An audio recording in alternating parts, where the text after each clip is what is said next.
Hello, my name is Mike Bell. I'm from Gender Parity UK, and what we're saying is that the UK should not ratify the Istanbul Convention. But what is the Istanbul Convention? Well, the long name is Council of Europe Convention on Preventing and Combating Violence Against Women and Domestic Violence. So they wanted a short name, and they've simply named it after the city in which it was signed back in 2011. But why should we not ratify it? What we hope to show is that the Istanbul Convention, with its focus on violence against women and girls, A, is based on ideas which many people do not agree with, and B, that these ideas can have harmful effects. That seems like good reasons not to ratify something, so let's try to make the case. So who are we? Who on earth is Gender Parity UK? Well, we're just a group of individuals and groups who are working towards gender parity in the UK, and in general that means we're looking at issues where men are disadvantaged. So as part of the process, we've been looking at a number of different documents. One is the UK Domestic Abuse Bills, and also the guidance that goes along aside the bill, telling you how it will be implemented. We've looked at the Law Commission's hate crime consultation, and in particular on Chapter 12 in that consultation, which is about sex and gender. We've looked at the Violence Against Women and Girls strategy, which is up for consultation now in early 2021. We've looked at the Duluth model, which suggests that domestic abuse is all about power and control. And we've looked at some police training materials to see what they are trained on in the subject of domestic abuse. So what did we find in all these documents? Well, we saw the same pattern of bias in all these documents. Men are almost always portrayed as perpetrators and held guilty simply apparently for being men. Women are seen as victims and hence in need of special protection. And there are some assumptions in the document that when men do harm to women, they are motivated by power and control.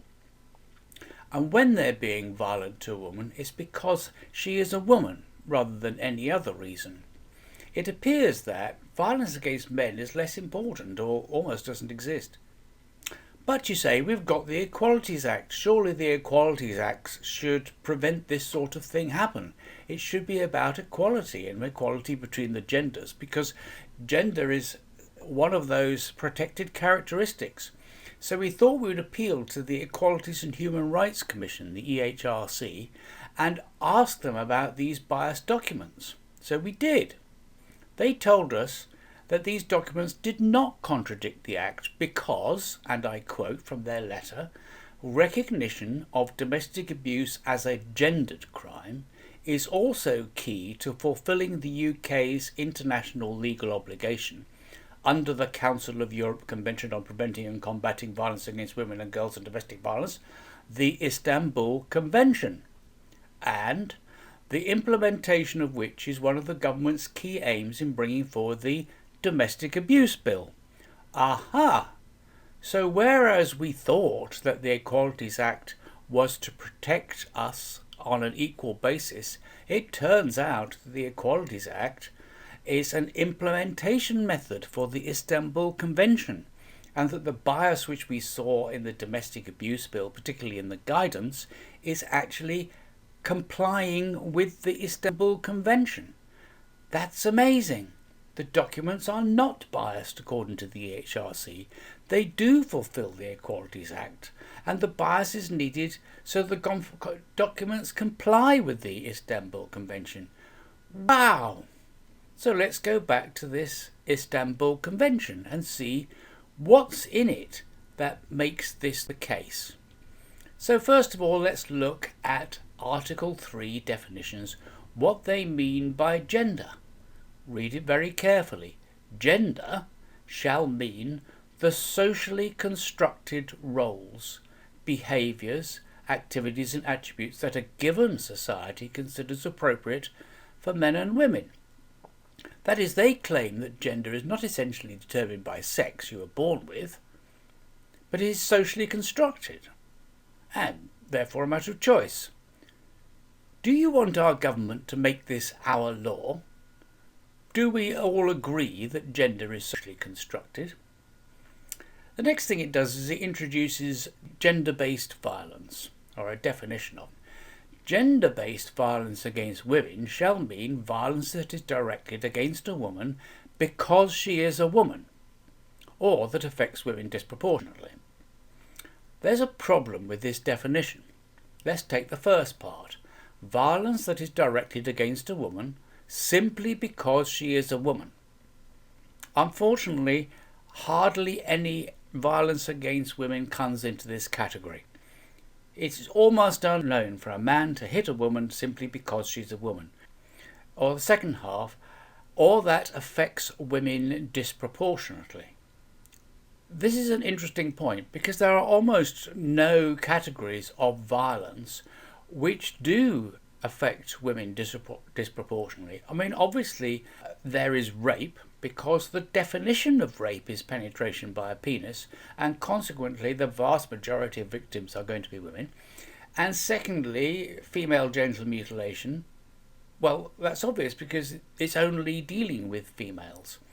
Most of the other categories of violence against women, although some of them have a higher proportion of women than men, could not be said to be disproportionately against women to such that you can virtually ignore the men.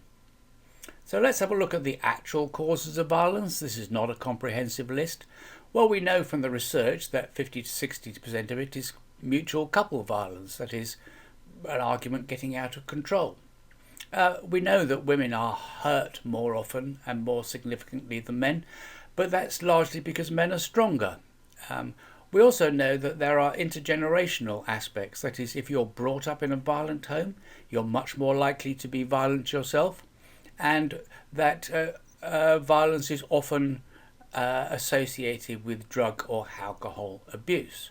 There are other causes as well. But if you think it's all about hatred of women, all about misogyny, and try to stop that, then you won't be reducing violence against women and girls very much, because you've missed out most of the important categories, particularly the mutual nature of so much couple abuse.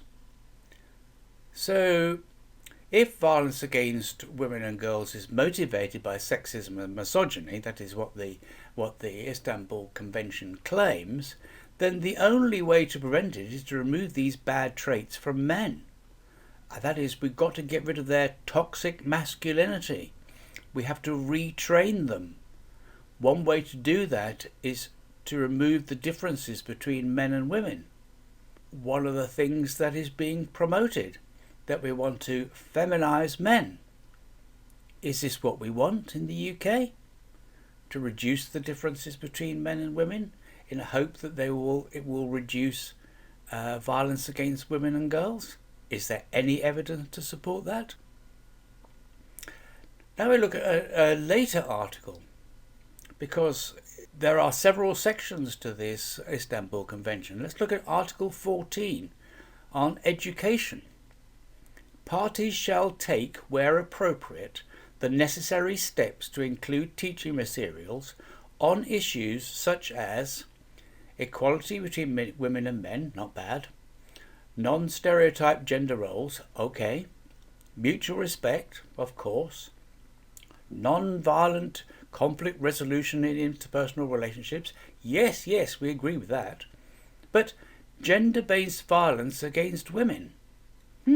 So you have to accept that the violence against women is gender-based, and you have to teach your children that, and you have to teach them in school. And they say it's adapted in the evolving capacity of learners in formal curricula and all levels of education. That is, right from primary school you have to find ways to teach children that violence is gender-based, and also earlier on that they're not actually boys and girls, they may be able to choose their gender. The consequence of this is that gender is a choice, men are violent, women are victims, you can choose your pronouns, and you may be transgender. You may say that's not what the Istanbul Convention intended, but it's certainly the way it's being played out in schools at the moment. Do we want our children to be taught these ideas? Do we want to ratify a treaty which requires us to do these things in the education system? Then we look at Article 16, Preventative Intervention and Treatment Programmes, and it says, parties shall take the necessary legislative or other measures to set up or support programmes aimed at teaching perpetrators of domestic violence to adopt non-violent behaviour in interpersonal relationships with a view to preventing further violence and changing violent behavioural patterns. Well, of course, if you read that sentence in a gender-neutral fashion, the sentence looks perfectly good. Except, of course, they've already decided that domestic violence is gendered. So actually this only applies to men. And the consequence is, since the Istanbul Convention assumes that the perpetrators are mostly men, there are only perpetrator programmes for men in the UK. Do you want to continue to ignore female perpetrators and not offer help to them? If you do, then don't sign up to the Istanbul Convention. And then also Article 18, General Obligations. Parties shall ensure that measures taken pursuant to this chapter shall be based on a gendered understanding of violence against women and domestic violence, and shall focus on the human rights and safety of the victim. There you see, as a general obligation to base all your legislation on a gendered understanding of violence. So now we understand why, when we looked at all these documents, they all had this gendered understanding of violence. Because that's what the Istanbul Convention says. Do you want our laws to be built on this assumption, or do you want Parliament to decide the assumptions that they will build on? Consequences of the Istanbul Convention. The gender bias in documents we have looked at, the anti-male interpretation of the Equalities Act, the damage to the family by the claim that gender differences are social, cultural and not biological, the confusion over gender in many young people, the bias in the family court which assumes that the woman is the victim, and the ignoring of violence against men and boys. So to solve these problems, don't ratify the Istanbul Convention. Ensure that all the sensible elements in the Istanbul Convention are included in UK law, but in a gender-neutral way. Many of them are already covered. And then either create a general strategy for tackling violence against individuals of both sexes, in which case you would scrap the violence against women and girls strategy, or create a parallel violence against men and boys strategy, VAMB. And then we need to change the remit of the Equalities and Human Rights Commission so that it implements the Equalities Act so that it protects both sexes. And we need to do something about this hate crime legislation if it's ever brought to Parliament, to make it a general offence applicable in any situation involving hate, not as it is presently drafted, that if the crime of interpersonal violence, that when men do it, it is motivated by hatred, by misogyny. But above all, don't ratify the Istanbul Convention. Thank you.